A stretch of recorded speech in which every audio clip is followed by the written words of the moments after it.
جی دوستوں، کہا جاتا ہے کہ ایک گاؤں اپنی مہمان نوازی کی وجہ سے بڑا مشہور تھا، یعنی اس کی مہمان نوازی کے چرچے بڑی دور دور تک تھے۔ کوئی بھی اجنبی شخص وہاں پہ آتا تو وہ اس کی اس قدر سیوا کرتے جیسے کسی شہزادے کی جاتی ہے۔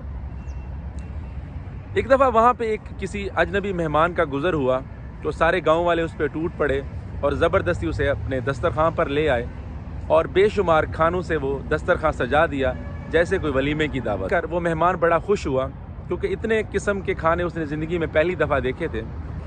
وہ بڑا خوش ہوا اور ان کھانوں کے بیچ میں عین درمیان میں اس نے ایک بڑا سا ڈنڈا پڑا ہوا دیکھا تو جو گھونٹ اس نے پانی کا بھرا ہوا تھا وہ بھی اس کے گلے میں اٹک کے رہ گیا۔ وہ پریشان ہو گیا کہ شاید یہ مجھے کھانا کھلانے کے بعد اس ڈنڈے کے ساتھ کہیں میری سیوا نہ کر دیں۔ وہ بہت پریشان ہوا اور اس نے مناسب سمجھا کہ کیوں نہ میں پوچھ لوں کہ یہ ڈنڈا کس لیے رکھا گیا ہے۔ تو مہمان صاحب ضد کر گئے کہ مجھے اس ڈنڈے کی وجہ بتائیں کہ آپ نے یہ ڈنڈا کیوں رکھا ہے، پھر میں یہ کھانا کھاؤں گا۔ کیونکہ گاؤں والوں کو بھی اس حقیقت کا پتہ نہیں تھا اور انہوں نے کہا جی ہمارے بزرگوں کی یہ روایت ہے اور وہ یہ ڈنڈا رکھتے آئے ہیں اور ہم نے بھی وہی روایت پوری کی ہے اور ہمیں اس کی اور حقیقت کا پتہ نہیں ہے۔ نوجوان ضد کر گیا کہ جب تک مجھے اس ڈنڈے کی حقیقت کا آپ نہیں بتائیں گے تب تک میں کھانا نہیں کھاؤں گا۔ گاؤں والے بہت پریشان ہوئے۔ آخرکار اس مہمان کی ناراضگی انہیں برداشت نہ ہوئی تو اپنے گاؤں میں ڈھونڈ کے ایک 70-80 سال کا بابا تھا اس کو لے آئے۔ جب وہ بزرگ وہاں پہ پہنچے اور کھانے کے دسترخوان کے بیچ میں وہ ڈنڈا پڑا دیکھا تو اپنے گاؤں والوں کو غصے سے بولے، اوے کھوتے ہو، یہ اتنا بڑا ڈنڈا کس نے رکھا ہے؟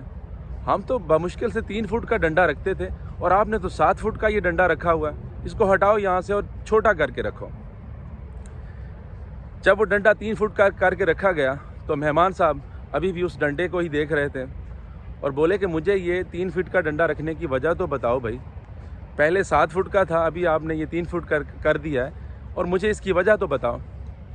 اس بزرگ نے کہا کہ وجہ کا تو ہمیں بھی نہیں پتہ، ہمارے بزرگ یہ ڈنڈا رکھتے آئے ہیں اور ہم نے بھی وہ روایت برقرار رکھی ہے۔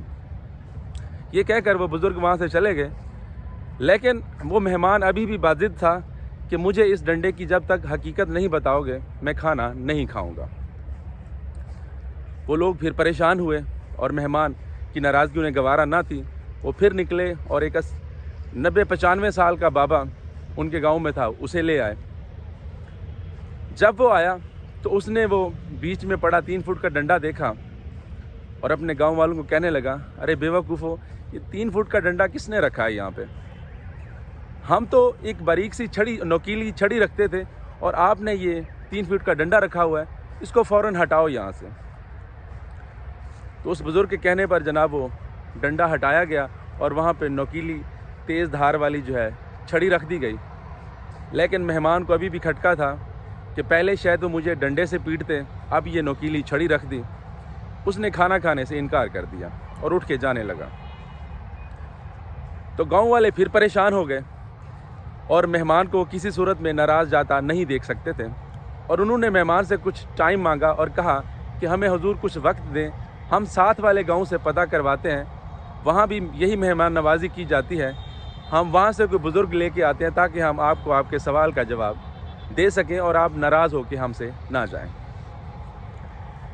جی دوستو، انہوں نے ایک ساتھ والے گاؤں سے رابطہ کیا تو وہاں پہ 130-35 سال کا بزرگ وہاں ملا اور اسے ڈولی میں اٹھا کر اپنے گاؤں میں لائے اور اس جگہ پہ جب لائے تو بٹھایا۔ تو اس بزرگ نے جب وہ نوکیلی چھڑی دیکھی تو غصے سے بولے کہ یہ تو آپ نے ظلم کیا، پہلے آپ نے ڈنڈا رکھا اور پھر یہ نوکیلی جو ہے وہ چھڑی رکھی۔ اصل حقیقت یہ ہے کہ ہم کسی بھی مہمان کے سامنے باریک تنکا ایک پیالی میں رکھتے تھے تاکہ وہ گوشت کھانے کے بعد اپنے دانتوں کو صاف کر سکیں۔